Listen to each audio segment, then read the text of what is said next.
This happened back in 2014 and is one of the scariest things that's happened to me.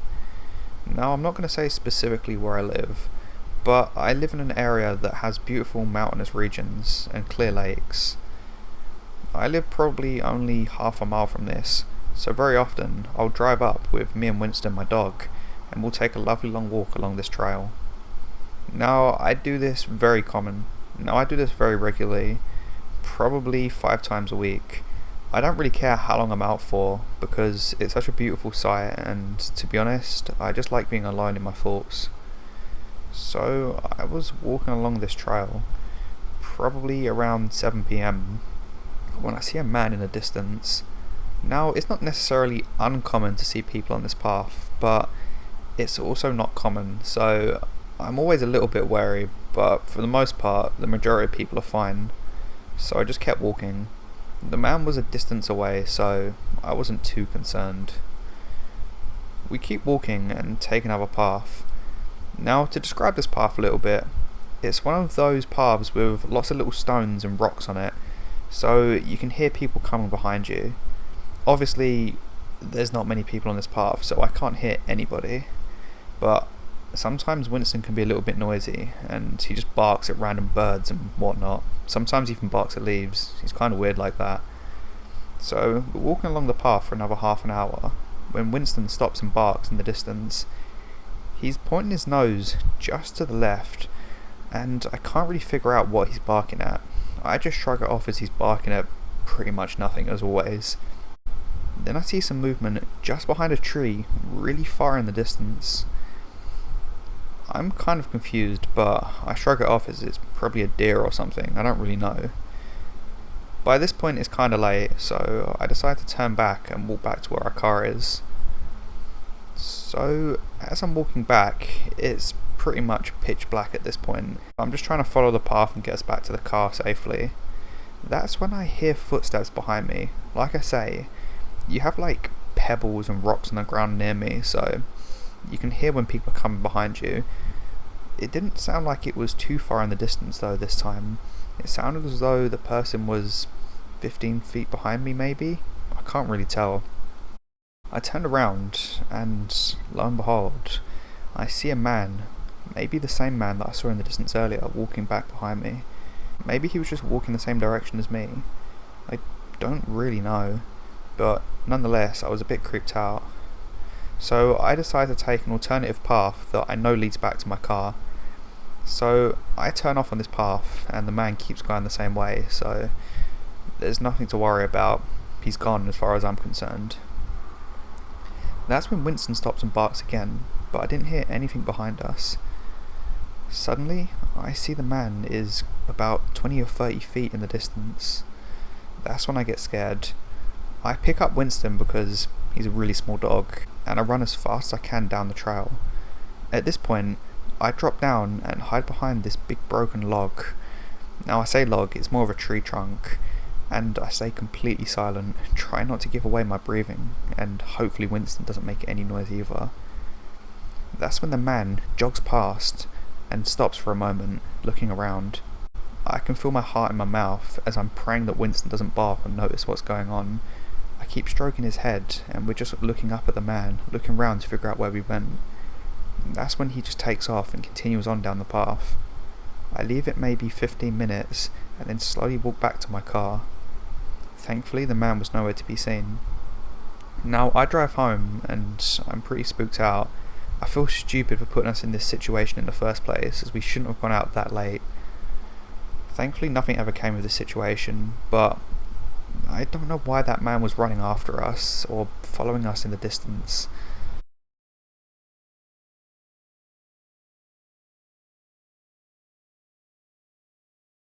Hi everyone, it's me again. I actually forgot to mention that I had another scary experience on this exact same path just 2 years prior to this incident. Now, for those of you who didn't read my previous post, this area that I live in has beautiful scenery. There's a mountainous region and beautiful clear lakes all around. I live probably only half a mile from this, and I drive up and walk my dog Winston there normally, but sometimes I just go on my own. This time, I was just going on my own. So I pull up and step out onto the path. I want to provide you with some scenery for what happened. I want to provide you with a picture of what this place looks like. So you step out. You're initially on this rocky path that has pebbles, rocks and stones of all different sizes on it. The kind of trail where you can hear people walking behind you. There's a steep rock face that is probably at a 45-degree angle that leads to a lovely clear lake. And all around there's these vast areas of mountains. Now the path that you're on, of course, initially looks big where you're standing, but the more you look into the distance, the more you can see the path getting smaller and smaller as it loops and weaves around different areas of the mountainous regions, and you see it spring up in different areas that you didn't see before. It's a really lovely, beautiful path, and to be honest, I appreciate it so much. So I start walking on this path. This is winter time, and the ice lake is completely frozen over. The rocks are really slippery, and there's not many people about. Now, I don't know if it's just me being stupid and not going out at the right time, or if I just love avoiding people and like being on my own, but I always seem to go out late at night or around this time of year. So I'm walking around this winding path, and I walk for probably 2 or 3 miles with my headphones in, just enjoying myself. Now, me being stupid, I get a little bit too close to where the rock face leads down at a 45-degree angle to the water, and I trip and fall down. I roll down probably 15 feet, 20 feet or something, and normally on any other day I would land in the water, get up, shrug it off and just be a little bit embarrassed for the rest of the day. But this time I actually twisted my ankle, and I get up and my ankle's throbbing and I can't put any weight on it. This isn't the only bad thing. As I say, this is a particularly rocky path and it's hard to walk uphill on at the best of times, let alone when you've fallen down off the side of the path and all the rocks are icy. I try and get back up, but I can't seem to get my footing and I keep sliding back down, not to mention the pain of twisting my ankle. And as I mentioned earlier, no one really goes for walks at this time of year on the path because it's pretty dangerous and freezing cold outside, so I'm on my own. After about 20 minutes of trying to figure out how to get up and going 2 foot forwards and 3 foot back, I start to panic. I really don't know what I'm going to do in this situation, and my phone has no reception at all. I start to think of what would happen if I didn't get back for Winston, and if no one even knew I was here. What about when night sets and it gets even colder? What if I get hypothermia? I don't know what to do. So it's almost as though survival mode kicks in my brain. I decide the best way out is to stay calm and think of a plan. On the frozen lake, I can see there's a big stick sticking out of it, probably only 3 foot away from where I am. I grab it and pull it as hard as I can and rip it from the water. So what I do from this point is sort of scoop myself up 2 or 3 foot and dig the stick into the ground and push with my good foot and push myself up a little bit further. It takes me maybe 20 minutes to get to the top of where I started, but it takes me maybe 20 minutes to get back up onto the trail, but I managed to do it. And with my ankle throbbing and completely swollen, and I'm so cold and exhausted, I make it to the top. It takes me another hour and a half or so to hobble my way back to my car and get in. At this point, I can barely feel my fingers, and I'm so cold and in pain. I turn my car on, put the aircon on, and just sit there for a while, just trying to heat myself up. Despite my ankle being in absolute agony, I managed to drive my car back home and get back inside. Now, I know that many of you are going to say this is my fault and that I'm stupid, and I completely agree. I shouldn't have gone out on my own without telling anyone where I was, and I shouldn't have gone so close to the edge of the path. This could have ended a lot worse in my opinion, and I know it's not going to be as scary as many other stories you read on here, but to me, it was one of the scariest things that's happened to me, and I'm always more cautious when going out at this time of year.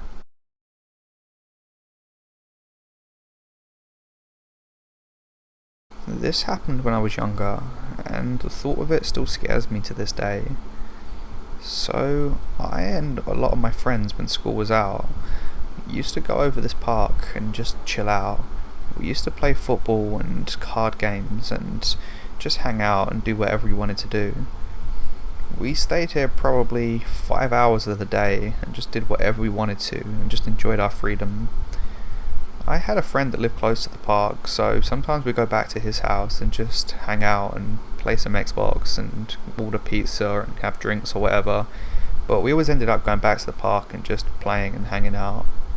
Anyway, at around 6 or 7 p.m, they locked up the gate to this park so no one could get in.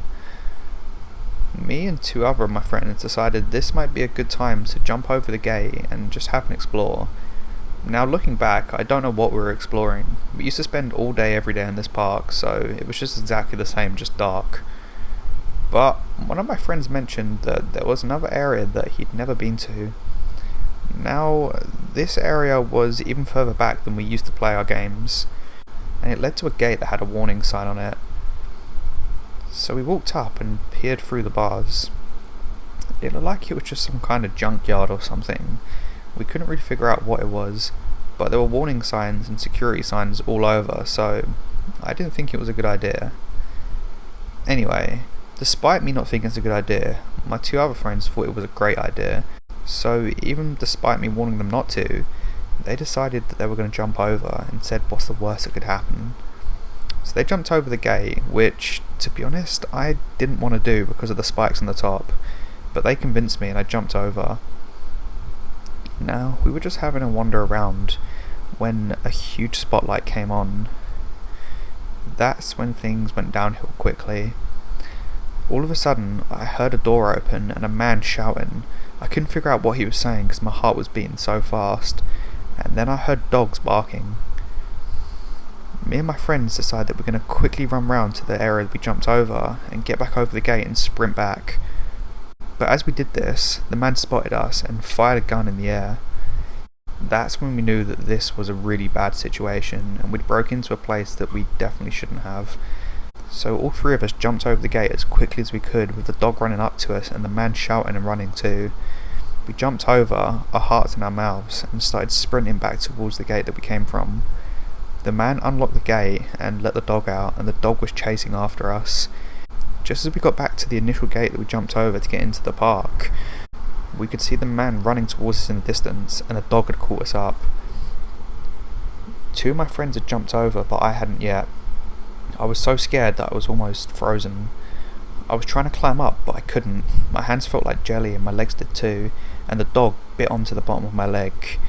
I felt this shooting pain rise all the way up the back of my hamstring and into my lower back. The dog bit again, and I knew that I was going to be bleeding, and that almost shot me into action. I quickly pulled myself over the gate and dropped down onto the other side, slamming on my left side. My friend really quickly picked me up, and luckily my other friend had already gone over to our mate's house, who lived really close to the park. They opened the door confused, but we all just ran in and closed the door and explained the situation to them and told them to be quiet. Luckily our friend did live so close to the park though, because the dog and the guy with the gun came running through the gate, looking round for us. Of course, we were nowhere to be seen because we were in the house, and we could see him walking up and down the road looking for us with his dog. Now, I'm not saying the man would have shot us, or the dog would have eaten us alive, but I don't know what damage could have been done, or what kind of guy this was, and what he would have done with us. We clearly trespassed somewhere that we shouldn't have, and even though I knew it was stupid, we just wanted to explore. We weren't intending on doing any harm, but that guy didn't know that. Thankfully our friend did live so close to the park, and we were able to get into a safe place quickly without him seeing. That's probably the scariest thing that's ever happened to me, and I still think about it to this day. The wounds on my leg healed, but I still have scars from when that dog bit me.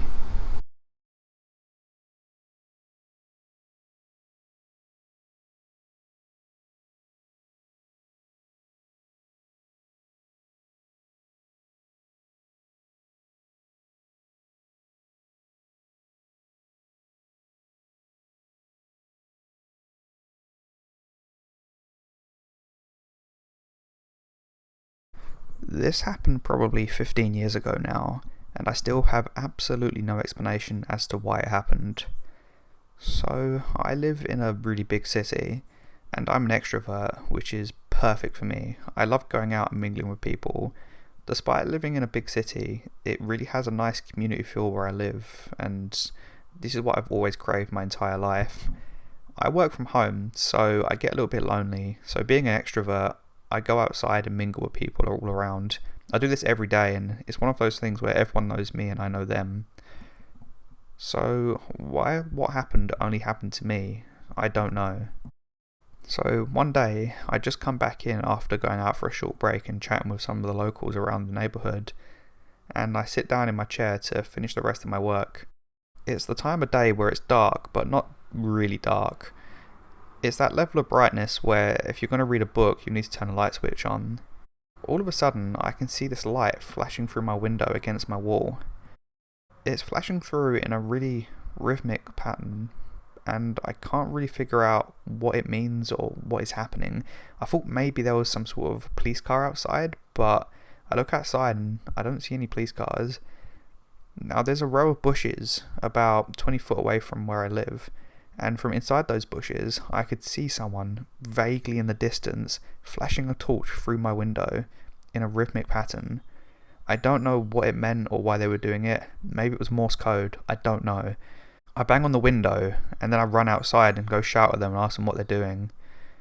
But by this point they were gone. It kind of confused me. Why was someone flashing a light through my window in a slow, controlled manner? Did it mean anything? Were they trying to get a message to me? I don't know. My brain was running wild and I was completely confused. Anyway, nothing happens for around 3 weeks. One day, when I'm doing my work again from home, I hear some posts come through the post box. Obviously, this isn't uncommon, but when I go to get up and see what was there, nothing's been delivered. I was certain that I could hear someone putting something through my post box, as if they were fiddling around trying to push something through. But when I get there, nothing's there. I open my door and look around, and nothing. No one. No sight of anyone. This is where I'm starting to get creeped out. Is someone playing a game with me? Why have I had 2 weird experiences in the space of 3 weeks? I go and speak to my neighbours about it, and they say that they'll keep a lookout, but they've had nothing happen to them. This is where I'm getting a little bit concerned. I make sure that I keep all my doors locked at night, and I actually put a baseball bat under my bed just in case anything happens. Now, call me paranoid, but why is this happening to me and nobody else? What do they want from me? Is it someone playing a prank on me? Have I got a stalker? What's going on?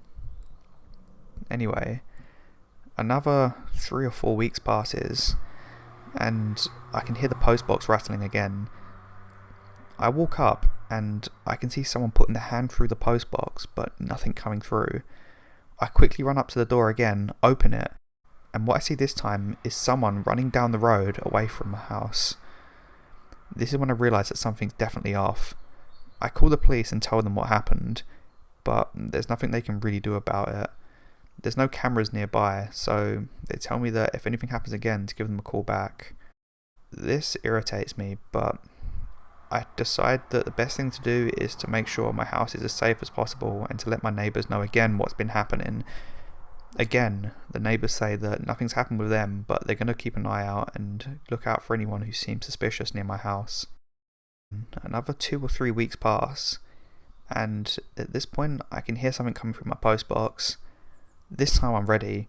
I run up to the door, but as I do, I realise that a letter has just come through the post box, so I decide not to swing the door open and startle the postman. I pick up the letter and open it, and that's when I realise it's not a normal letter. It's on a A4 sheet of paper, and all that's written in large letters is "Hi" and a smiley face underneath. And that's when I realise that someone is definitely playing a game with me. At this point, I'm ready for this person. I want to find out who it is, so I stay up all night. Because I work from home, I can do my work whenever I want to. I decide that I'm going to stay vigilant and put my work desk right next to my window. However, when I do this, nothing seems to happen for a good 3 or 4 months. I decide that maybe the person just gave up and they were playing a prank on me. In the end, I give up and put my table and desk back to where it was before. I assume that the person was giving up playing pranks on me and that they got bored or something. So everything's normal for the next 2 years. That's when all of a sudden I get a letter come through my postbox that says, "You're in danger," in the same handwriting as before. This is when I realised that things are going to start happening again. To be honest with you, I'd saved up enough money at this point to where I could just move out, and that's what I decided to do. I put my house up on the market and I move out. This is around, like I say, 15-20 years ago now. I moved away and nothing ever has happened since. I hope this person hasn't tracked me and found out where I live now, but it's been 20 years, so I'm assuming that everything's fine. I don't know what happened to the house after I left. I was so scared. I did tell the police again, but again, there's nothing they could do. As far as I know, nothing's happened with the neighbours in that area. I keep in contact with a few of them and sometimes we talk about it, but nothing's happened since. So whether I had a stalker or what, I don't know. I don't know what this person wanted. I don't know if they were going to try and rob me, if they just wanted to mess with me. But why put a letter through my postbox that says "You're in danger" 2 years after the initial letter? I don't get it. I don't get people in general, and I don't know what this person wanted with me. But I'm happy to say that I'm safe and happy where I live now, and nothing's ever happened to me since. And hopefully, this person has no clue where I am.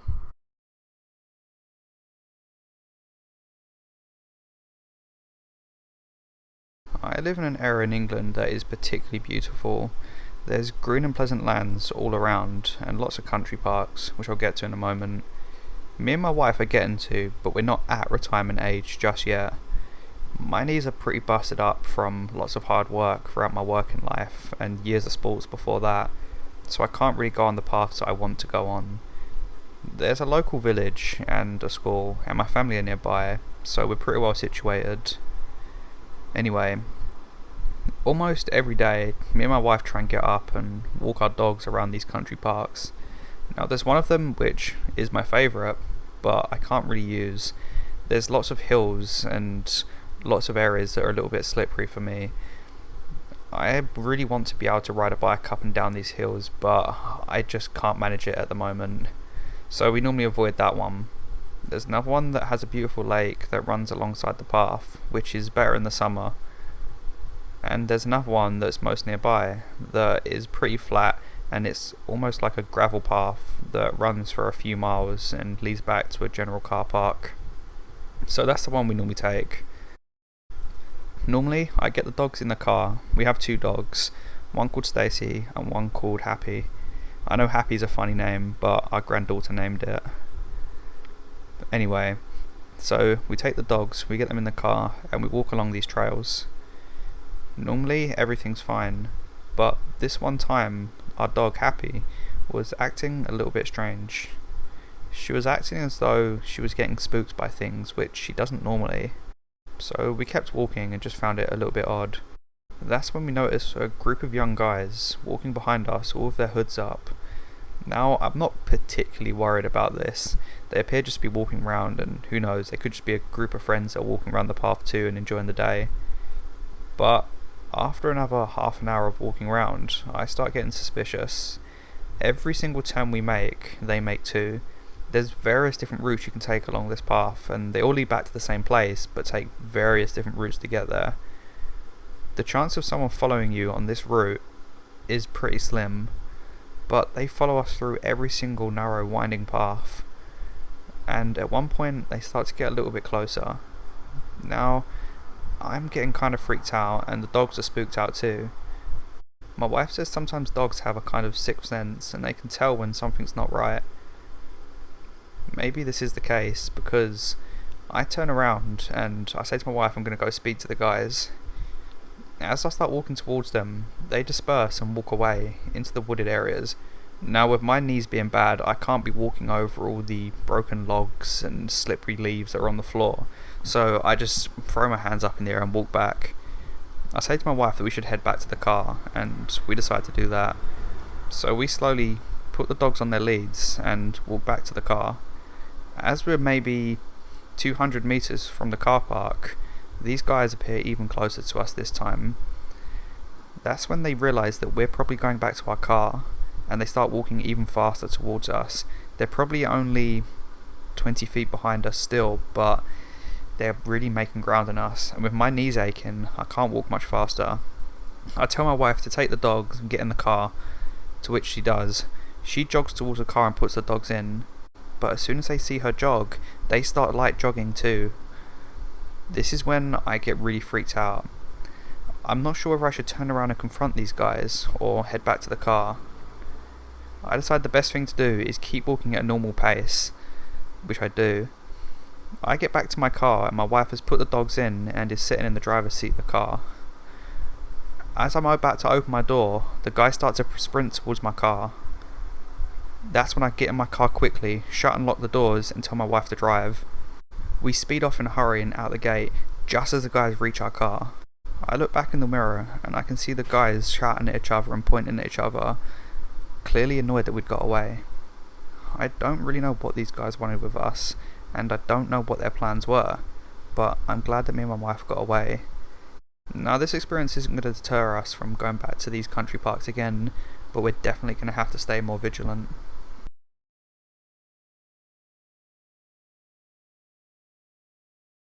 This happened to me probably 8 years ago now, and I'm 20 years old now. I live in a small town. It's not necessarily in the middle of nowhere, but it's fairly remote.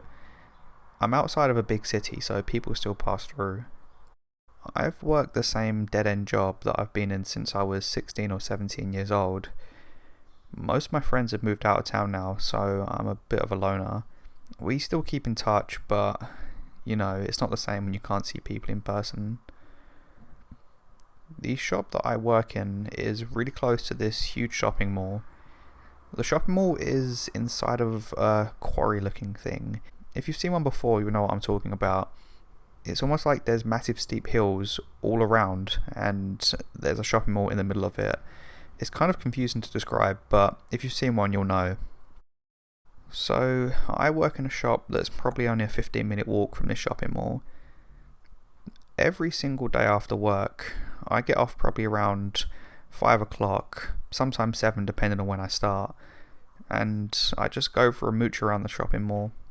I find there's something so relaxing about just putting your headphones in and going and buying a drink or something to eat and just looking around at clothes that you can't afford or things that you want to buy in the future.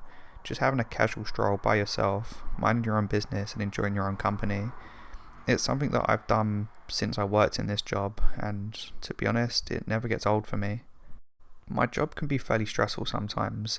It's not necessarily the people that work there. I actually get on quite well with a lot of them, but they're not really my friends. It's the customers that are really causing me problems. They're just so rude to me sometimes, and it really gets me down. So this one day, I especially wanted just to get out, put my headphones on, and just go about my routine, and just try and decompress a little bit. Well, anyway, one day, I was walking out of work, and typically, you have to turn right and walk around these winding paths that lead to the shopping mall. It probably takes around 15 minutes, and it's on a gradual decline all the way down to the shopping mall. That's where the bus stops are too to get out.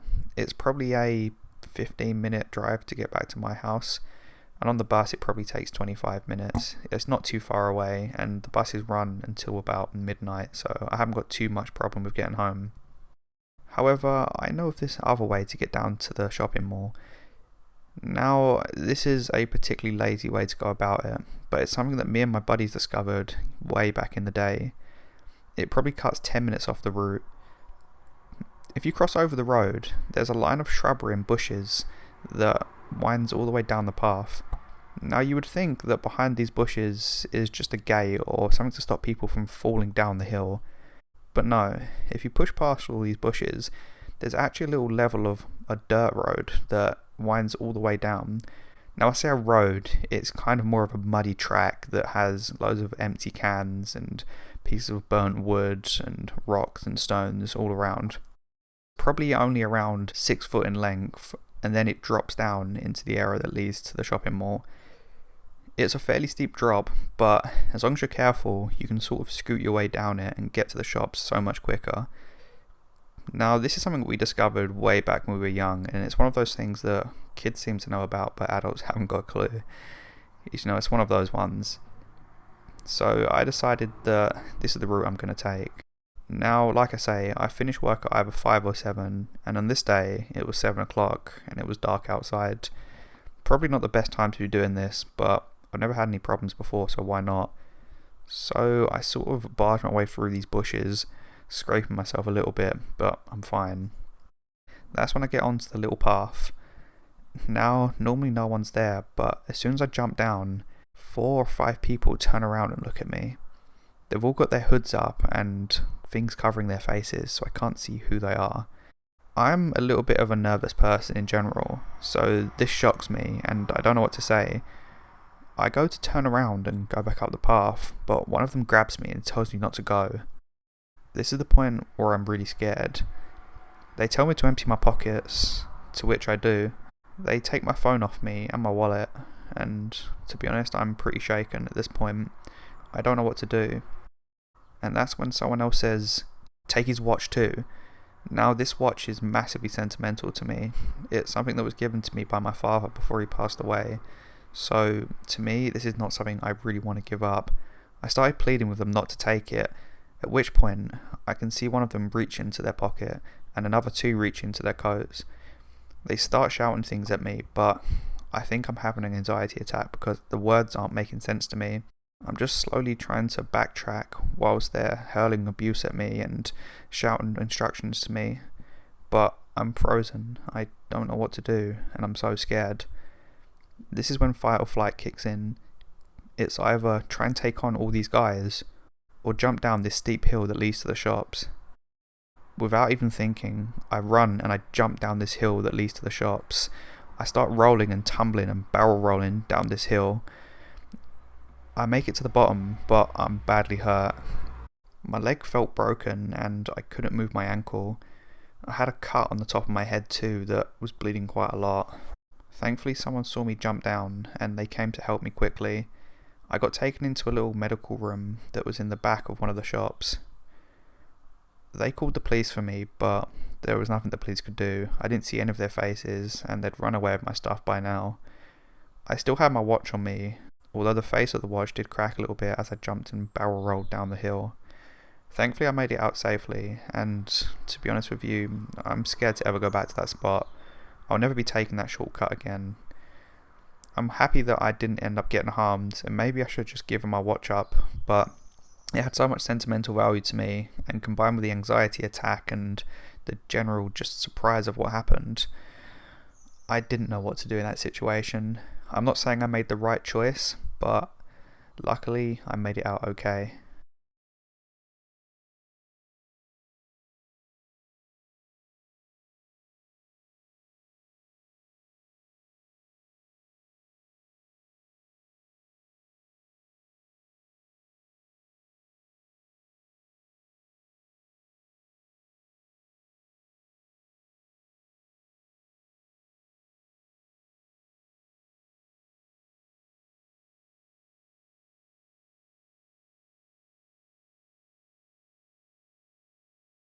This happened back in 2014 and is one of the scariest things that's happened to me.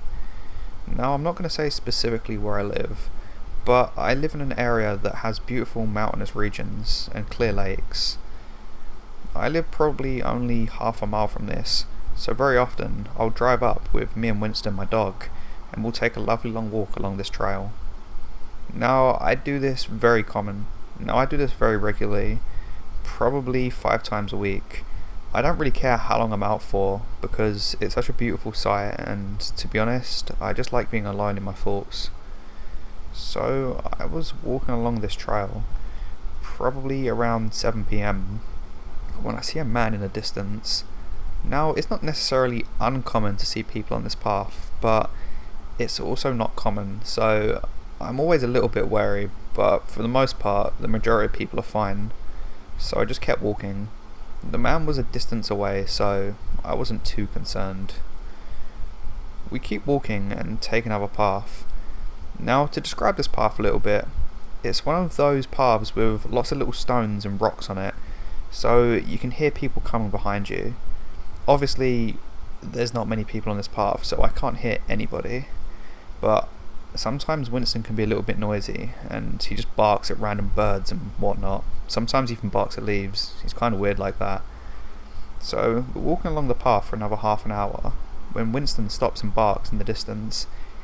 He's pointing his nose just to the left, and I can't really figure out what he's barking at. I just shrug it off as he's barking at pretty much nothing, as always. Then I see some movement just behind a tree, really far in the distance. I'm kind of confused, but I shrug it off as it's probably a deer or something. I don't really know. By this point it's kinda late, so I decide to turn back and walk back to where our car is. So as I'm walking back, it's pretty much pitch black at this point. I'm just trying to follow the path and get us back to the car safely. That's when I hear footsteps behind me. Like I say, you have like pebbles and rocks on the ground near me, so you can hear when people are coming behind you. It didn't sound like it was too far in the distance though this time.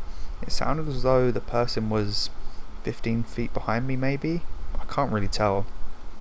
I turned around and lo and behold, I see a man, maybe the same man that I saw in the distance earlier, walking back behind me. Maybe he was just walking the same direction as me. I don't really know, but nonetheless I was a bit creeped out. So I decided to take an alternative path that I know leads back to my car. So I turn off on this path and the man keeps going the same way, so there's nothing to worry about. He's gone as far as I'm concerned. That's when Winston stops and barks again, but I didn't hear anything behind us. Suddenly, I see the man is about 20 or 30 feet in the distance. That's when I get scared. I pick up Winston because he's a really small dog, and I run as fast as I can down the trail. At this point, I drop down and hide behind this big broken log. Now I say log, it's more of a tree trunk, and I stay completely silent, try not to give away my breathing, and hopefully Winston doesn't make any noise either. That's when the man jogs past and stops for a moment, looking around. I can feel my heart in my mouth as I'm praying that Winston doesn't bark and notice what's going on. I keep stroking his head, and we're just looking up at the man, looking round to figure out where we went. That's when he just takes off and continues on down the path. I leave it maybe 15 minutes, and then slowly walk back to my car. Thankfully the man was nowhere to be seen. Now I drive home, and I'm pretty spooked out. I feel stupid for putting us in this situation in the first place, as we shouldn't have gone out that late. Thankfully nothing ever came of this situation, but I don't know why that man was running after us, or following us in the distance.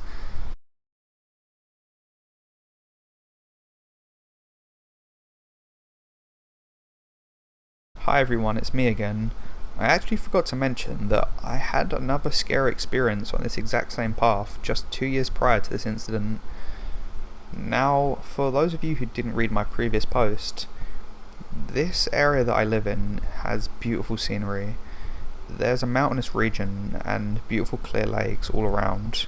I live probably only half a mile from this, and I drive up and walk my dog Winston there normally, but sometimes I just go on my own. This time, I was just going on my own, so I pull up and step out onto the path. I want to provide you with some scenery for what happened. I want to provide you with a picture of what this place looks like. So you step out, you're initially on this rocky path that has pebbles, rocks and stones of all different sizes on it, the kind of trail where you can hear people walking behind you. There's a steep rock face that is probably at a 45-degree angle that leads to a lovely clear lake, and all around there's these vast areas of mountains.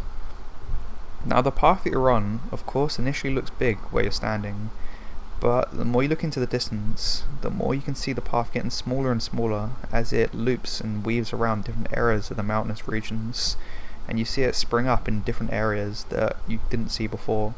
It's a really lovely, beautiful path, and to be honest, I appreciate it so much. So I start walking on this path. This is winter time, and the ice lake is completely frozen over. The rocks are really slippery and there's not many people about. Now, I don't know if it's just me being stupid and not going out at the right time, or if I just love avoiding people and like being on my own, but I always seem to go out at late at night or around this time of year. So I'm walking around this winding path, and I walk for probably 2 or 3 miles with my headphones in, just enjoying myself. Now, me being stupid, I get a little bit too close to where the rock face leads down at a 45-degree angle to the water, and I trip and fall down. I roll down probably 15 feet, 20 feet or something, and normally on any other day I would land in the water, get up, shrug it off, and just be a little bit embarrassed for the rest of the day. But this time I actually twisted my ankle, and I get up and my ankle's throbbing and I can't put any weight on it. This isn't the only bad thing. As I say, this is a particularly rocky path and it's hard to walk uphill on at the best of times, let alone when you've fallen down off the side of the path and all the rocks are icy. I try and get back up, but I can't seem to get my footing and I keep sliding back down, not to mention the pain of twisting my ankle. And as I mentioned earlier, no one really goes for walks at this time of year on the path because it's pretty dangerous and freezing cold outside, so I'm on my own. After about 20 minutes of trying to figure out how to get up and going 2 foot forwards and 3 foot back, I start to panic. I really don't know what I'm going to do in this situation, and my phone has no reception at all. I start to think of what would happen if I didn't get back for Winston, and if no one even knew I was here. What about when night sets and it gets even colder? What if I get hypothermia? I don't know what to do. So it's almost as though survival mode kicks in my brain. I decide the best way out is to stay calm and think of a plan. On the frozen lake, I can see there's a big stick sticking out of it, probably only 3 foot away from where I am. I grab it and pull it as hard as I can and rip it from the water. So what I do from this point is sort of scoop myself up 2 or 3 foot and dig the stick into the ground and push with my good foot and push myself up a little bit further. It takes me maybe 20 minutes to get to the top of where I started, but it takes me maybe 20 minutes to get back up onto the trail, but I managed to do it. And with my ankle throbbing and completely swollen, and I'm so cold and exhausted, I make it to the top. It takes me another hour and a half or so to hobble my way back to my car and get in. At this point, I can barely feel my fingers, and I'm so cold and in pain. I turn my car on, put the aircon on, and just sit there for a while, just trying to heat myself up. Despite my ankle being in absolute agony, I managed to drive my car back home and get back inside. Now, I know that many of you are going to say this is my fault and that I'm stupid, and I completely agree. I shouldn't have gone out on my own without telling anyone where I was, and I shouldn't have gone so close to the edge of the path. This could have ended a lot worse in my opinion, and I know it's not going to be as scary as many other stories you read on here, but to me, it was one of the scariest things that's happened to me, and I'm always more cautious when going out at this time of year.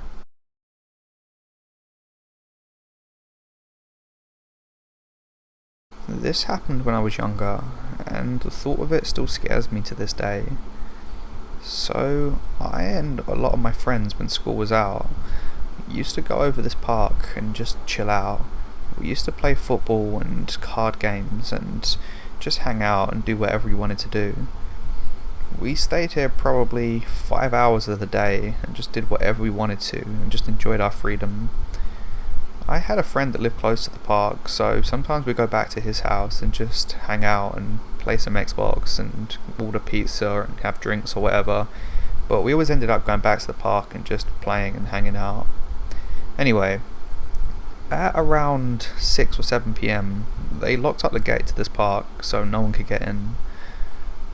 Me and 2 other of my friends decided this might be a good time to jump over the gate and just have an explore. Now looking back, I don't know what we were exploring. We used to spend all day every day in this park, so it was just exactly the same, just dark. But one of my friends mentioned that there was another area that he'd never been to. Now, this area was even further back than we used to play our games, and it led to a gate that had a warning sign on it. So we walked up and peered through the bars. It looked like it was just some kind of junkyard or something. We couldn't really figure out what it was, but there were warning signs and security signs all over, so I didn't think it was a good idea. Anyway, despite me not thinking it's a good idea, my two other friends thought it was a great idea, so even despite me warning them not to, they decided that they were going to jump over and said what's the worst that could happen. So they jumped over the gate, which, to be honest, I didn't want to do because of the spikes on the top, but they convinced me and I jumped over. Now, we were just having a wander around when a huge spotlight came on. That's when things went downhill quickly. All of a sudden, I heard a door open and a man shouting. I couldn't figure out what he was saying because my heart was beating so fast, and then I heard dogs barking. Me and my friends decided that we're going to quickly run round to the area we jumped over and get back over the gate and sprint back. But as we did this, the man spotted us and fired a gun in the air. That's when we knew that this was a really bad situation and we'd broke into a place that we definitely shouldn't have. So all three of us jumped over the gate as quickly as we could, with the dog running up to us and the man shouting and running too. We jumped over, our hearts in our mouths, and started sprinting back towards the gate that we came from. The man unlocked the gate and let the dog out, and the dog was chasing after us. Just as we got back to the initial gate that we jumped over to get into the park, we could see the man running towards us in the distance, and the dog had caught us up. Two of my friends had jumped over, but I hadn't yet. I was so scared that I was almost frozen. I was trying to climb up, but I couldn't. My hands felt like jelly and my legs did too, and the dog bit onto the bottom of my leg. I felt this shooting pain rise all the way up the back of my hamstring and into my lower back. The dog bit again, and I knew that I was going to be bleeding, and that almost shot me into action. I quickly pulled myself over the gate and dropped down onto the other side, slamming on my left side. My friend really quickly picked me up, and luckily my other friend had already gone over to our mate's house, who lived really close to the park. They opened the door confused, but we all just ran in and closed the door and explained the situation to them and told them to be quiet. Luckily our friend did live so close to the park though, because the dog and the guy with the gun came running through the gate, looking round for us. Of course, we were nowhere to be seen because we were in the house, and we could see him walking up and down the road looking for us with his dog. Now, I'm not saying the man would have shot us, or the dog would have eaten us alive, but I don't know what damage could have been done, or what kind of guy this was, and what he would have done with us. We clearly trespassed somewhere that we shouldn't have, and even though I knew it was stupid, we just wanted to explore. We weren't intending on doing any harm, but that guy didn't know that. Thankfully our friend did live so close to the park, and we were able to get into a safe place quickly without him seeing. That's probably the scariest thing that's ever happened to me, and I still think about it to this day. The wounds on my leg healed, but I still have scars from when that dog bit me.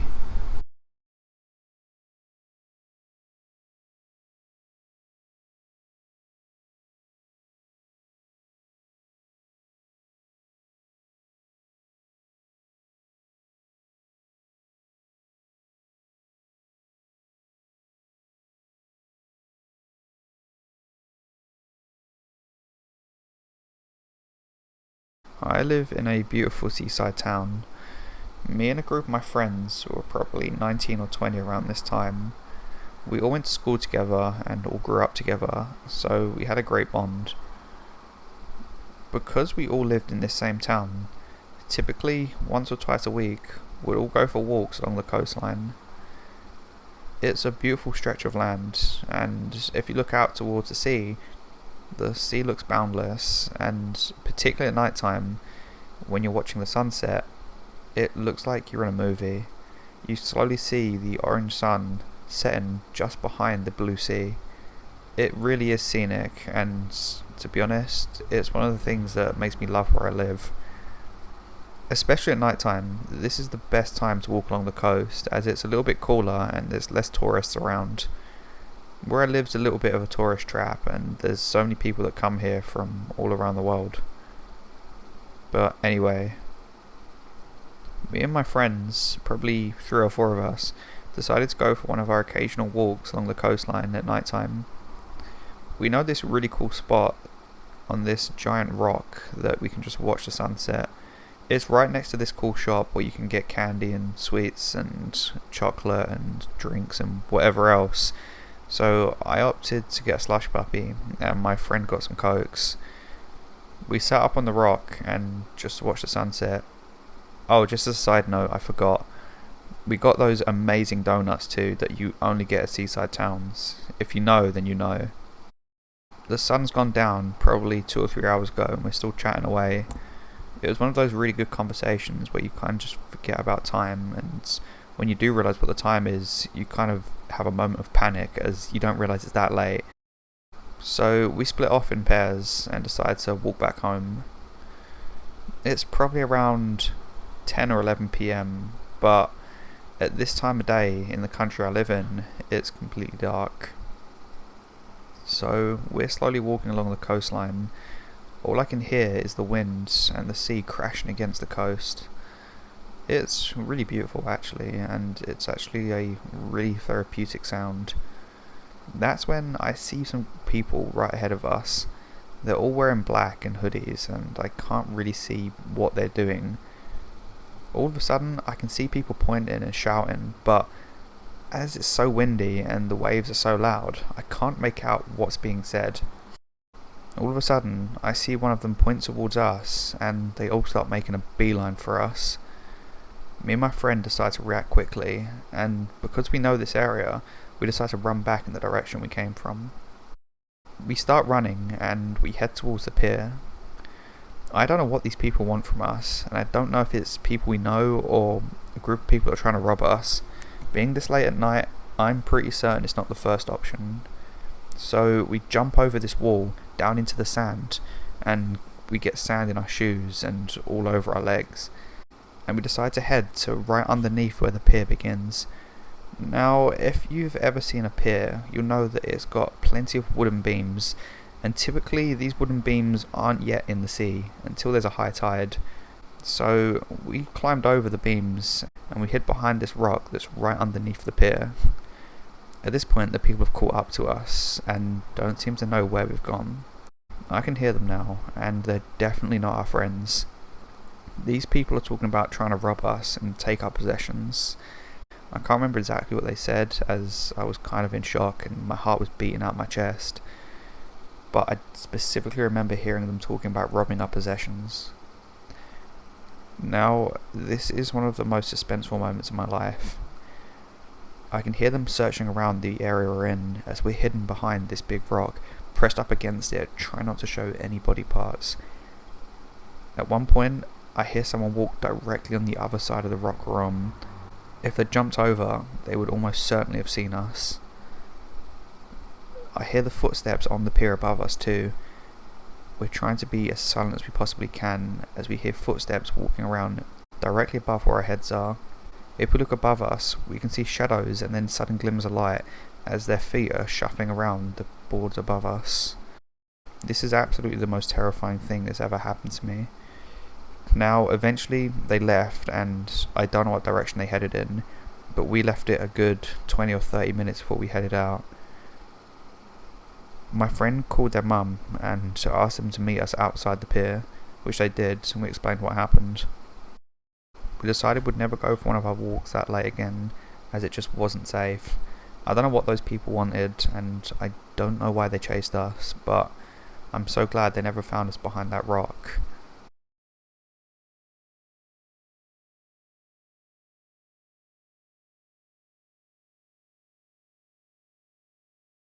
I don't want to date myself too much, but I'll say that this happened when I was in my 20s, and my 20s were way before the 90s, so do with that information as you will, but I've always lived in this really small town in America. I'm not the most popular person either, so I never had that many friends. I'd have little small interactions with people where I lived and would say hello and how are you, but I never really had any real friends, I would say. Looking back on my life now, it kind of makes me sad. I feel like I've missed out on so much and so many good experiences that I could have had. I didn't even have a girlfriend until I was in my very late 20s, so as you can probably tell, I was a bit of a loner. Now, where I lived was, to be honest, a little bit run down. I used to go exploring on my own in the woods quite often, and I would make friends with the animals and wildlife around there. Now, looking back now, I know how weird that sounds, but I genuinely saw these animals as friends to me. They were always there, and I could always depend on them. There were these deer that would always be in the woods, and I loved seeing them. Now, obviously, I would always keep an eye out and not go out too late at night, as I know that weird things can happen in weird places, but I was never too scared to be alone in the woods by myself, with just my thoughts and the occasional animals that I'd pass. To be honest, I would even bring food out to the woods for the animals and leave it in the same spot at the same time, pretty much every day, so that they knew that I was there. Now, I decided to go a little bit further into the woods one day. Now, when I say woods, these aren't thick woods. There's sparse trees with not many leaves on them for miles and miles and miles. No one really goes here, and to be honest, I don't ever recall seeing another person out here. Just the animals. So like I say, one day, I decided to go a little bit further out and take a route that I didn't know very well. That's when I encountered this massive wooden house looking thing. I say looking thing because it was kind of a house, but it kind of wasn't. It was completely covered in wood, so you couldn't see the inside, and shaped almost like a slanted pyramid. This thing was huge and looked like it'd been there for years. I'd never gone this far out, so I'd never seen it, but there were no cars around. Not that they could get them through the woods anyway. There was no sign of any life. No tools. No nothing. Just this man-made structure in the middle of nowhere for absolutely no reason, apparently. Now, I want to try and describe what this place looked like, and a slanted pyramid probably isn't necessarily the best description, but have that in your head for now. So as I walk up, you can see that there's probably 20 feet of wooden panels going all the way upwards. So I walk towards it, and the shape kind of looks more like a rectangle with a slanted point on the top, all made out of wood and kind of in the shape of a cabin, if that makes sense. Now, I know this probably isn't the best description, and I'm trying to think back to many, many years ago, as I say, but this is the best description I can think of. Now, I decide that, being a little bit of an explorer, I want to head inside of this place.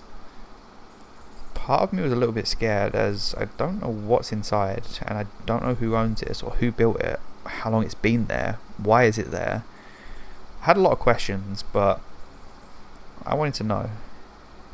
So I try and find an entrance. I walk all the way around it in 360 degrees, and seemingly there's no way in.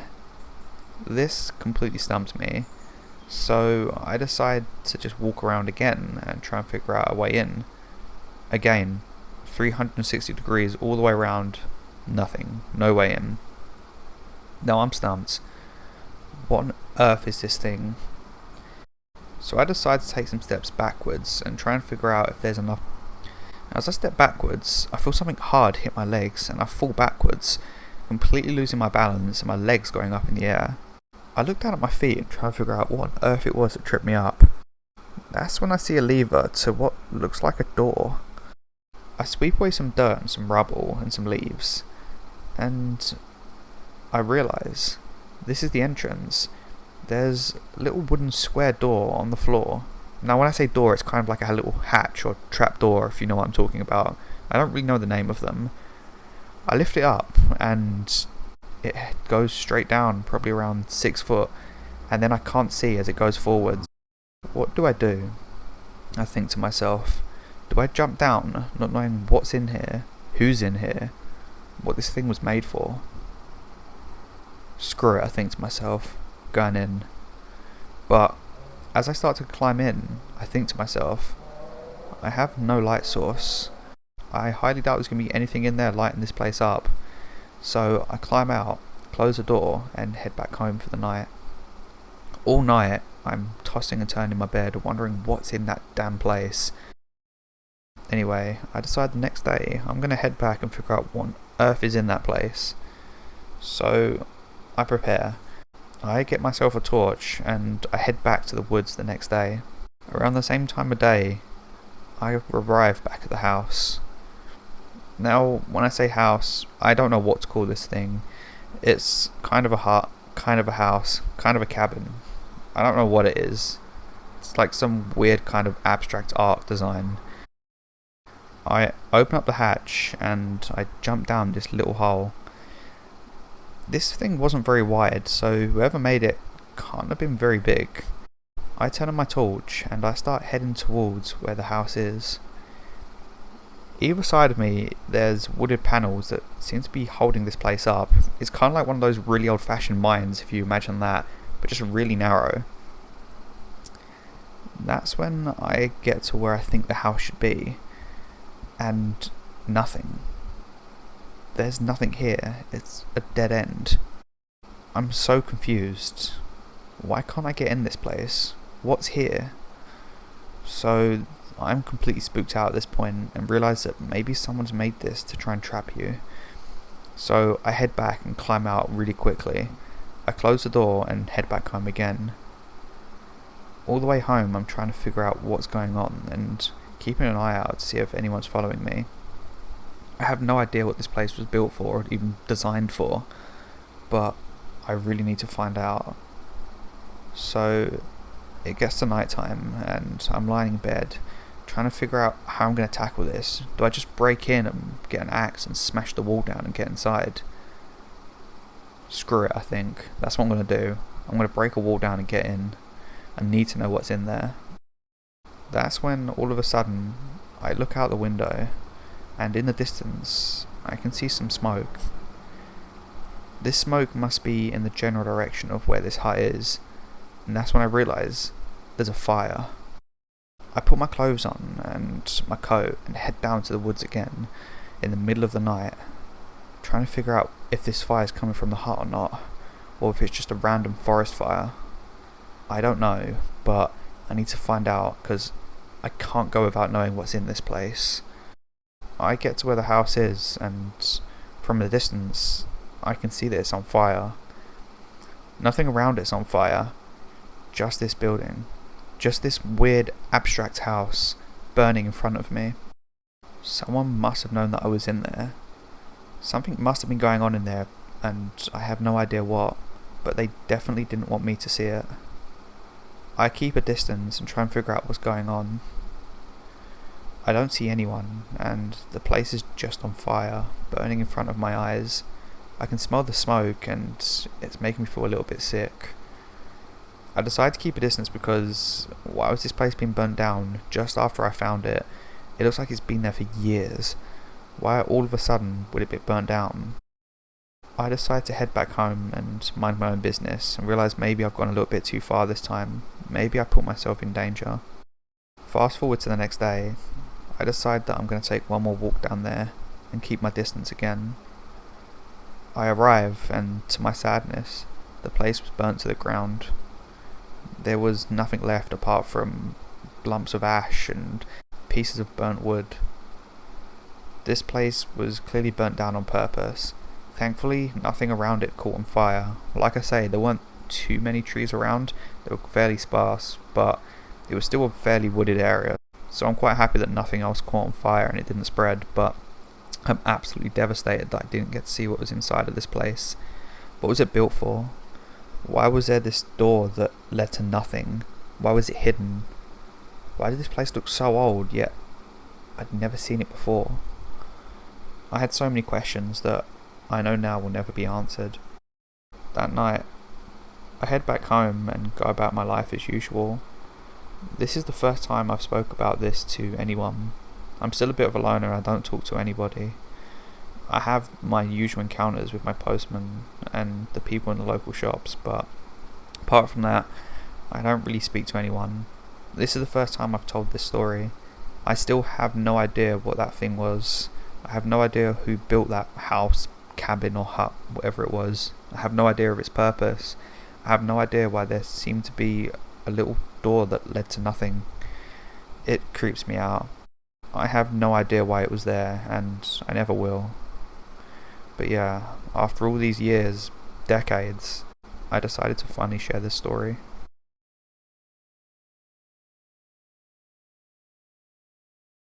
This happened around 5 years ago. I'm a 25-year-old female, and I live in a house by myself. Now, I rent this place, and I've lived here for a few years now. To be honest, it's kind of ideal for me. It's close to my work, and probably only a 5-minute walk. I have things like a local gym and a shopping centre near me, so I'm pretty much set. I don't love living on my own, but I don't hate it either. It's one of those things that I just accept in life, and to be honest, I'm just used to it at this point. Anyway, every single night I make sure I close my blinds and I lock all my doors and close all my windows. I do that because I'm massively scared of being broken into, particularly me being on my own. So every single night, out of routine, I make sure I do this. However, this one night I forgot to do that.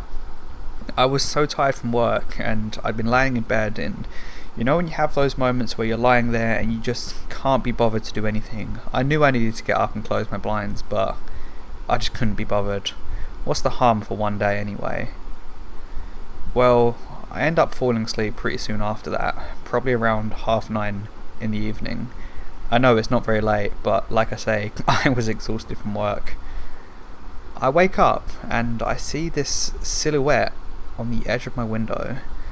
Now, my eyes are so blurry from waking up, I can't necessarily tell if it's my brain making things up, or if I'm having a lucid dream, or if there's actually something outside my window. I wipe my eyes, and it's gone. That's weird, I think to myself. It must just have been my brain playing tricks on me. So I get up at this point, because I haven't brushed my teeth yet, and to be honest, I hate falling asleep and not brushing my teeth. It makes me just feel so horrible and grimy. I get back to bed and I try and fall back asleep, but I can't. I am tossing and turning and I'm getting over hot, so I decide that I'm just going to go and get myself a drink, and maybe that will help me get to sleep. So I get myself a glass of water and I down the entire thing. I get back in bed and just lie there for a moment.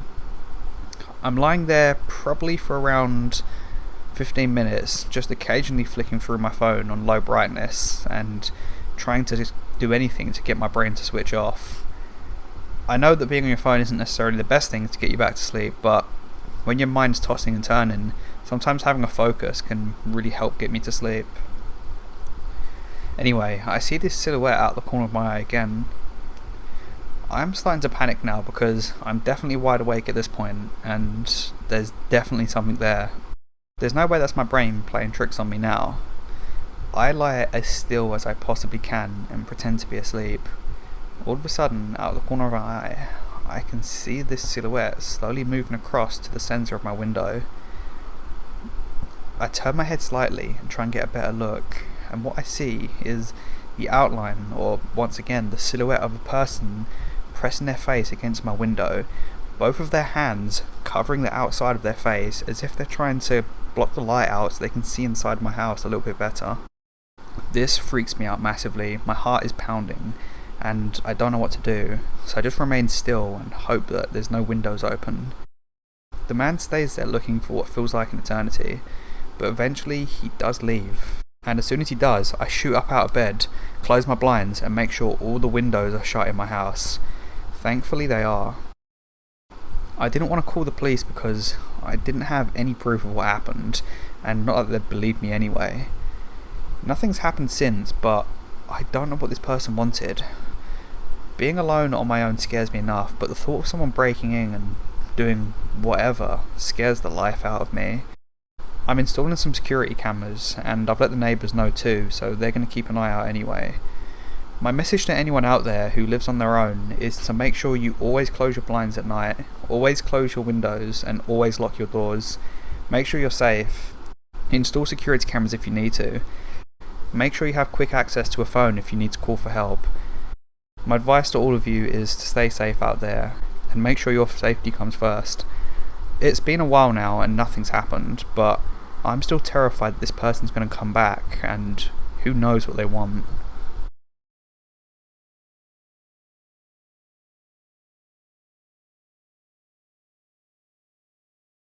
This is one of the scariest things that's happened to me, and I still lie awake at night wondering what could have happened that night. So, I'm not the most popular person in the world, and this was especially the case 5 years ago when I was at college. Me and a group of my friends got invited to a party by someone in my friend's psychology class. We didn't really know anyone going, but we decided to go along anyway as we aren't popular and these things don't come around very often. So the Friday night comes around and me and 5 or 6 of my friends decide that we're going to pre-drink before we go to the party. We get pretty wasted, and by the time we show up to the party, we're all stumbling drunk. So when we get into the party, we know almost no one here, but we decide to have a good time anyway, even if it's in our own way of standing in the corner and not really integrating with anybody. Whilst we're standing there having pointless conversations about games and whatnot, I see someone across the room looking at me in a fairly menacing way. One of those ways where you can tell someone's looking at you even when you're not completely making eye contact with them. It's kind of off-putting, but I try and enjoy my night anyway. Thankfully, one of my friends spotted that the guy who was having this party had a pool table, so we venture over to the other side of the room and start playing pool with each other. Now, this is where things get weird. The guy who was staring at me in a menacing way and his friends walk over and ask to play pool with us. So we agree, and I just shrug it off as maybe he was just looking past me or something and wasn't actually looking directly at me. We start playing and everything's normal until this guy starts losing and missing shots, and he gets increasingly angry, shouting things at us and punching the table and shoving things. I put it down to him being drunk, but it weirds me out. After I win the game, we decide to leave. At that point, him and his friends block us off from leaving. Now, we couldn't get round them, and we asked him to let us go. He said no, and that he had a weapon on him, and that we were going to do what he said. At that point, I'm terrified. I've never been in a physical confrontation in my life, and neither of my friends. So, we didn't really know what to do. My friend decides the best thing to do is just to quickly walk around them and get out of the room. So we sort of barge past them and walk out the door so we can go home. That's when these guys start shouting at us and following us out the house. Now, the person who was having this party lives right next to a motorway, which is like a highway in America, but even at this time of night, probably 1 in the morning, it was still extremely busy. So we decide to head out and walk down the road. We start half walking, half running down the road, and they're following us, a group of maybe 5 or 6 of them. We get to a point in the road where there's a bus stop, so we can either wait for the bus or cross this extremely busy road. Now, the group of guys are getting nearer and nearer, and at this point, I'm terrified. I just want to run. So, 2 of my friends decide to stay at the bus stop and wait for the next bus and talk it out with these guys. But me and the other 4 of my friends decide we're going to run across this road. Now, these guys start running when they realise what we're doing, and we decide to dart across this road with cars going maybe 50, 60 miles an hour towards us. Cars are swerving out the way of us and beeping, and we leg it to the other side of the road. Thankfully, no one got hurt, but then I look back across the other side of the road, and my group of friends are completely surrounded. Suddenly, I see my friends dart, and they completely push past these guys and run straight across the road just like we were. One of them almost getting hit by a car going maybe 50 miles an hour. They make it to the other side of the road too. At this point, we decide to run across the road and into a local shop and tell the guys in the shop what happened. The security come out just in time to see this group of guys who potentially have weapons run into the shop after us, looking for us. The security scare them off and keep us in this shop until the police arrive. The police do eventually arrive, and they stay with us for a while until we can get a ride back home. I know this may not be the most scary story to anyone else out there, but the fact that we nearly got hit by cars going 50 miles an hour, and that we had this group of guys who potentially had weapons after us, the fact that we came out of this situation unharmed, I think we were very, very lucky.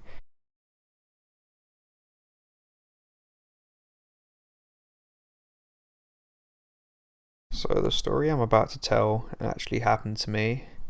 I'm surprised that I've never told this story on my channel before, but here we go.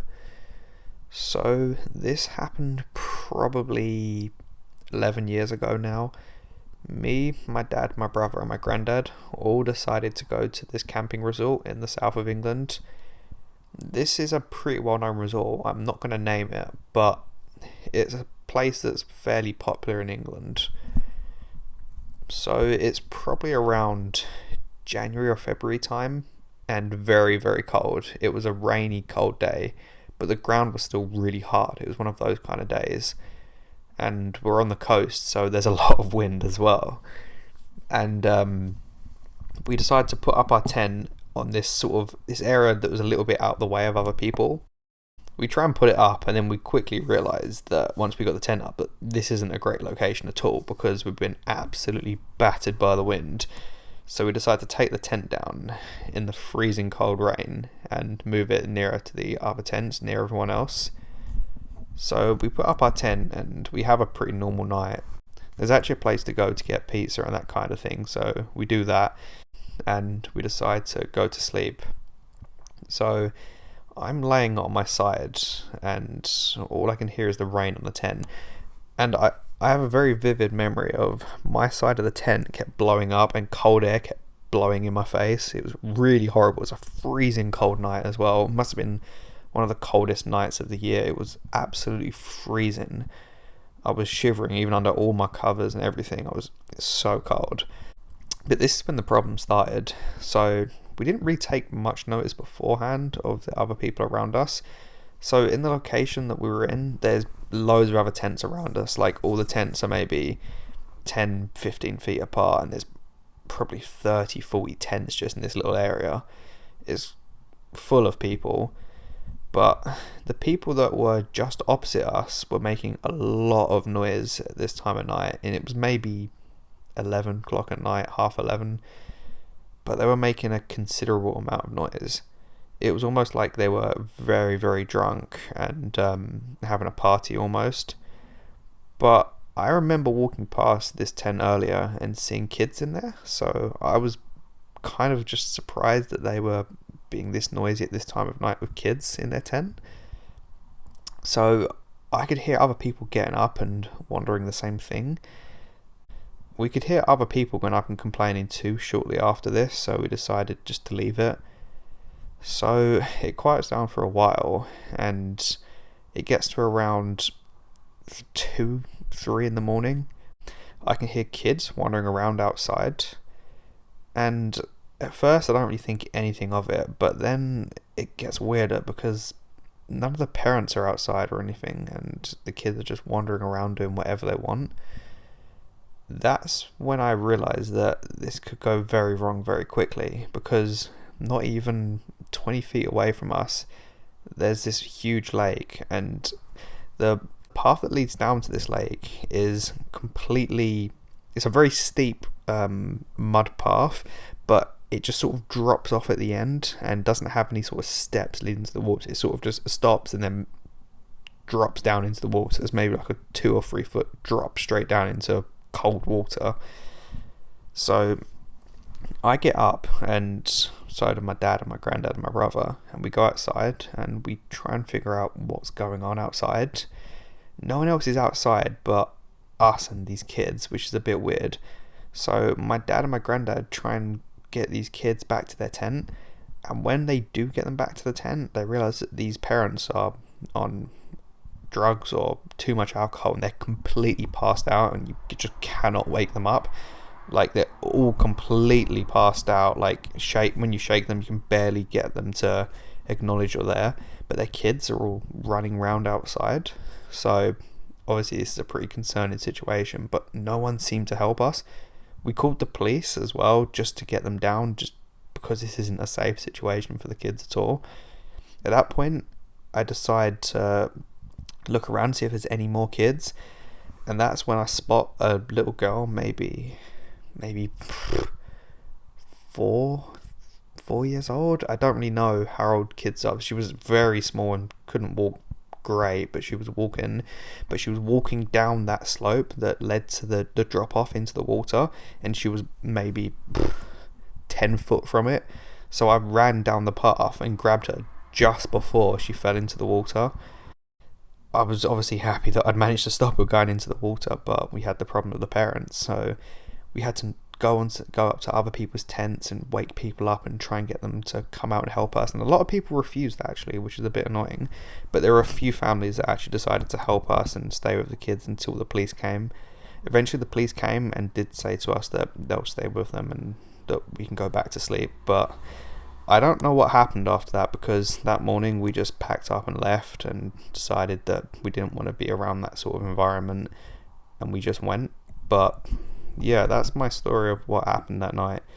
I don't really know if I've told this story very well or done it much justice, but yeah, that still scares me, the fact that what could have happened if if someone spoke to me and I didn't see that girl running down into the water. Like, it's a scary thought. So yeah, that's my scary story of how I saved a toddler, basically.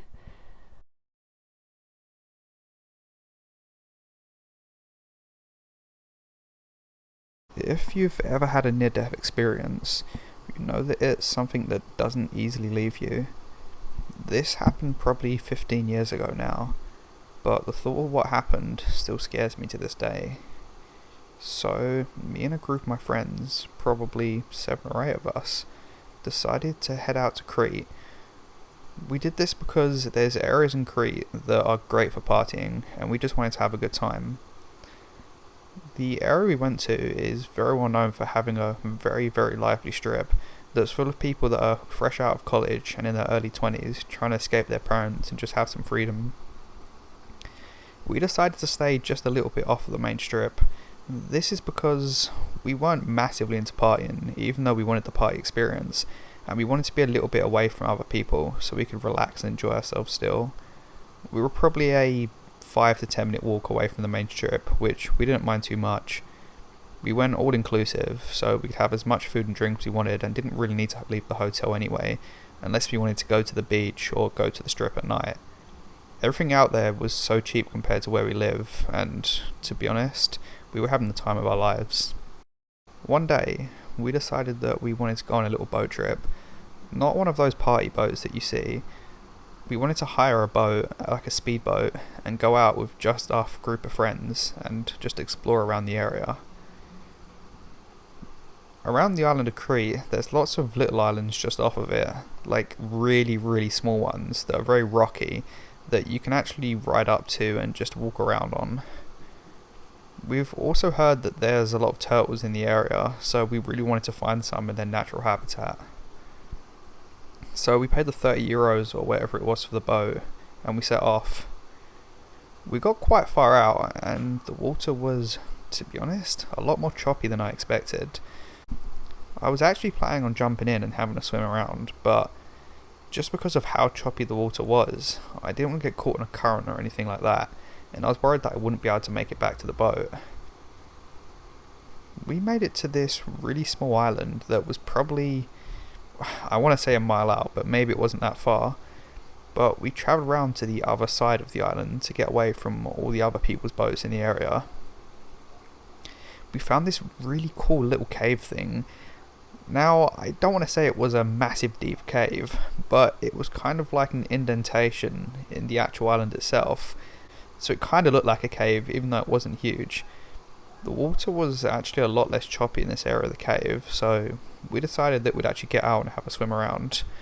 One person stayed in the boat though to make sure that it didn't go into the sides of the cave and damage it, because we really didn't want to have to pay the money for the boat, and we'd probably lose our deposit too. So one of my friends jumped in and actually had swimming goggles on. Underneath, they could see there was this little ledge that appeared to go up into something else under the ground. We were very keen to explore under here, but obviously without snorkels or any breathing equipment, we know that we wouldn't really be able to make it far. I wasn't really thinking straight. This is probably due to a lot of the day drinking and whatever else, but I said that I would go under there and see what it led to. So I jumped in the water, which was honestly freezing cold and I didn't expect it. I held my breath, put my goggles on, and dove into the water. As I was going down, I could see this almost ledge-looking thing that my friend was talking about. I popped up, and there was actually a really small air pocket inside of this cave. It was really small, but I could put my head in and breathe for a few seconds at least. So I decided that I would just stay here for a minute or so and just catch my breath and decide where I wanted to go next. I wondered if there were more of these ledges as we went along, so again, I dove into the water and popped my head up again, back into the same ledge that I found before. Well, that's what I thought anyway. There must have been multiple ledges, all on the underside of this cave. At this point I realised that I don't know where the original one was, or if I even went in the same direction as before, and I started to panic. This is probably due to the alcohol again and me being completely disorientated for that moment. But stupidly, I decided to dive under and try and find my way out. I dove under, expecting to find the ledge I was at before, and as I went to come back up, I couldn't find the original ledge, or even the one I was at before. This is when panic set in. What am I going to do? I'm holding my breath and I can feel my heart starting to beat faster as I can't seem to find anywhere to get some oxygen. I start swimming around and this is when I go further and further away from where I originally was. At this point, I feel like I'm going to pass out and my heart's beating at 1,000 miles an hour. That's when I felt my friend grab my arm, as they must have come under, wondering what happened to me and where I was. They grabbed me and pulled me back to the original spot that we were in with our boat. Just at the point where we come back up for oxygen, I started seeing little black dots in my peripheral vision and knew that I was on the verge of passing out. My friends got me back onto our boat and I cried and was just in shock. We decided that we'd head back and get back to our hotel, so we brought our boat back and headed back to the hotel. I will never be so stupid again. Like I say, I was young and dumb at the time, but the thought of what could have happened if my friend didn't come under looking for me terrifies me to this day. I have no doubt that I was moments from losing consciousness underwater, and if no one was there to find me, who knows what would have happened to me.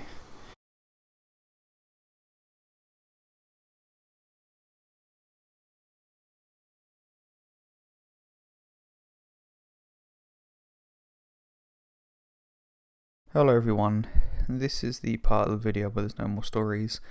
So if you're only here for the stories, then there's plenty more on my channel, and plenty of other channels out there that narrate stories much better than I do.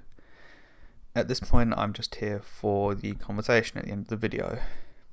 But anyway, how have you guys been? What have you been up to? Have you done anything interesting? Let me know. I haven't recorded one of these bits in quite a long time actually. And I feel like I always say that, I probably do, but because I remember last time I was sitting here, it wasn't that great weather outside, and the weather's turned in the last few weeks, so it's definitely been a few weeks since I recorded this part of the video. I do think it was last time I recorded one of these bits, it was raining outside, I think, so the weather's definitely improved. I mean, it's still raining every now and then here, but for the most part it's warmer. You can go out in just like a jumper or a shirt sometimes, and it's just nice. I really enjoy this time of year. I really think that the hot weather just improves my mood. I know there's that thing, it's some seasonal something. Is it like a seasonal kind of mood change that some people get? I feel like I get that because when it's winter and it's dark at like 3:30 p.m, it just makes you feel a bit like ugh. Whereas when it's nice and sunny outside, I just feel more positive. I don't know why. The only thing about the summer I don't like is that the Premier League stops, which is one of the things I look forward to all the time. But apart from that, I really enjoy the summer. June and July are definitely the best months of the year for me.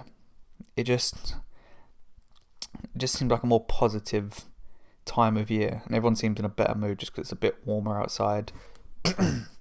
I've actually heard that in England especially, we don't get enough vitamin D through sunlight, and it kind of makes sense because sometimes it'll be the winter and I think to myself, when was the last time I actually saw the sun? And it can be like weeks, and I think maybe I've seen it for 5 minutes, but I haven't really seen this.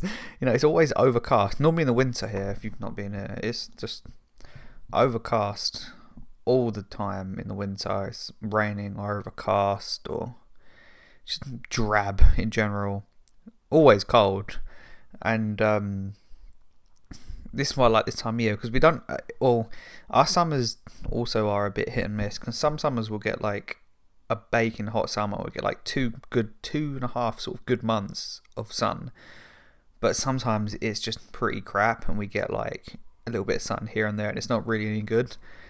Like when COVID just started and the lockdowns had all just begun, we had a summer of even in April it was really hot here, and we had a long period of time where it was really sunny. I just really remember that period of time being so hot, and then the next summer after that wasn't.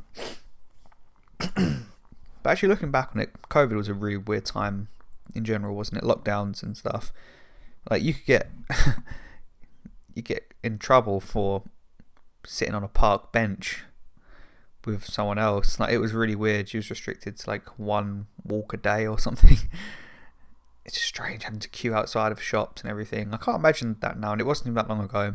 It was just a very weird time. But yeah, I just really hope that this summer's a really nice warm one. That's what I want. I want to go to America actually. I was thinking this recently. I'd really like to go. I just don't have the money to do it, but I would love to go to like a national park or something like that, like a what's it called, Yosemite. I'd love to go there. I've had Yosemite as the background on my computer for years now. I just really like it. It's just a very like scenic area. I don't know if there's anything to do there. It just looks really nice. So if any of you have been there, let me know what it's like. Is it worth going to? Is it going to be somewhere I go and I'm bored in 5 minutes? Or is there actually stuff to do there? And is it like a interesting place? Obviously, it's in the area that Alex Honnold free soloed El Cap, which is that film makes my hands sweat. I just I don't like heights particularly, and the fact that he's that high up with no ropes, just one slip or something breaks off and he's dead. It's terrifying. It really is. I've always thought rock climbing is a really cool thing to get into, and I'd love to be good at it, but I'm just too scared of heights, and I just can't. I don't think I'm any good at it. Maybe bouldering, because you're not that high. I suppose the max you're going to be is like 10 foot off the ground, isn't it? But I don't know. I'd love to be good at rock climbing. I see sometimes people posting stories and stuff of them doing rock climbing. I'd love to do it, but I just know I get like 6 foot off the ground. As soon as I'm like above my head height, I'm scared. So I just don't want to do it. I just think it's I don't know. There's no point if I'm just scared of it. But yeah, it's something I've always thought would be cool to do. But yeah, I don't know where else I'd like to go in the world. I've not really been to that many really interesting places. Like I've been to Turkey, which I really liked, but it was like a beach holiday rather than a like going to see specific things. There was nothing in Turkey I went to see. I mean, I love Turkey. It's actually my favourite place to go to, but I've never been somewhere. I'm not like sightseeing kind of thing. That's what I'm trying to say. I've never been somewhere to specifically sightsee. And maybe that's something to do in the future. I don't really know. But I don't really know anything that I'd really be that interested in seeing. I'm kind of more interested in events. So if I went to America in the future, I'd have to go to an event like a basketball match, or I'd like to see a space shuttle take off. That's one of the things I've always wanted to see, is like a space shuttle take off. would have to be like a solar eclipse or something like that. I'd have to want it, I have to see something specific, because I feel like if I went to New York, for example, and I went to look at the Empire State Building, I don't know if I would get there and just think, right, it's a big building, I'm bored now, or if I actually would be interested. And I don't want to go all that way, plan all this sightseeing stuff, just to look at it for 5 seconds ago, I'm bored now. I don't know if that would be worth it. I'd want to go somewhere to specifically do something, and I don't know exactly what that would be. Like I say, probably we go to a basketball or a baseball game, because we don't really have much basketball or baseball in England, like, not that I know of. So something like that you can't really do in this country. Space shuttle, I don't really know of any space shuttles that take off here, but I know they do it in America, so would like to see it. I don't know. I would just like to go and see what's about, really. I also heard the food's really good there, like, just meant to be really nice, all the food there. It's meant to be bigger portions than we get here, and it's meant to be really nice from what I've heard from people that have been there. Most of the people, sorry, I keep coughing. I always get this whenever I've just eaten. Whenever I turn this mic on, I need to cough. I don't know what it is about it. Maybe I've got something on the mic, but I just need to cough every time I turn it on. It's so annoying. But what was I saying? Yeah, I know a few people that have been to New York, and they always say the food's really good there. I think I would still be interested in going to somewhere like New York, but I'd also like to go. Texas, I've always wanted to go to, and Florida. I want to see a crocodile. That's why I want to go to Florida. I'd like to see a crocodile, but I don't really know how easy it is. Obviously, like, I know they're in like the swamps and stuff in that area, but I don't really know how you'd. I don't know how easy they are to get to, because Florida. I say go to Florida, but Florida's like probably 3 times the size of England, so I'm pretty sure there's probably specific places you go to find them. So I don't really know. But yeah, another place I'd really like to go to actually is Iceland, which isn't that far from here, but again, it's really expensive to go there. And it's the sort of place you'd go to for like a short period of time, from what I've heard. But I'd like to go to the Blue Lagoon, I think it's called, which looks quite cool. And also you can see the Northern Lights, apparently. Sometimes in England you can see the Northern Lights. I've never seen them myself, but apparently you can. But I suppose they're obviously going to be more like prominent in Iceland, in that kind of area. But that's another place I'd really like to go. So if any of you guys been anywhere interesting, let me know. Let me know where it is, and like kind of like a hidden gem kind of thing. Let me know where your like hidden gem sort of place is, and I'll look it up. Because I definitely, I'm interested in the future to go and see some places or do something in some places. I just don't really know what to do when I get. So I'd probably have to know something really specific I want to do if I'm gonna go somewhere. But yeah. I also, my diet update, it's not been great recently. It's not looking good. I just got back into the biscuits again. I eat digestives, custard creams, bourbons, Jammy Dodgers, a lot. It's a bit of a weakness for me, actually. Food's not necessarily a massive weakness, but biscuits are. And fizzy drinks. I think I've said this a million times. Fizzy drinks for me are my biggest weakness, like a Lucozade. I love like an orange Lucozade, or a cold Pepsi or Coke or Pepsi Max or Dr. Pepper. I love it. I love fizzy drinks. They're like my biggest weakness. They give me a little boost in the day. If I know I'm gonna go, I'll be like, yeah, I'll just go. When I get home, I'm gonna have like a nice cold Dr. Pepper, and it just improves my mood. So I need to kind of just get into water. I just don't. Obviously, I like water, but it doesn't really do much for me. But I feel like if I'm like really busy and I'm not really thinking about it, I can just keep drinking water. It don't bother me. And tea. I have a lot of tea. But if I'm like, say if I've not got much I'm doing, I sort of fall into like bad habits. I need a routine. I think I need like quite strong routines, because I easily fall into bad habits with eating and drinking. So I really, really do need to get back on like being a little bit more healthy. So just need a bit of motivation. So try and inspire me in the comments if you can. But yeah, and let me know what you guys have been up to. There's going to be a charity of the month soon. I'm just looking at different charities, but yeah, leave some comments for ones you'd like to see. And yeah, I'm going to end this here because I've waffled for a bit too long anyway. But yeah, speak to you guys soon, and I hope you enjoyed the video. See you later. Bye.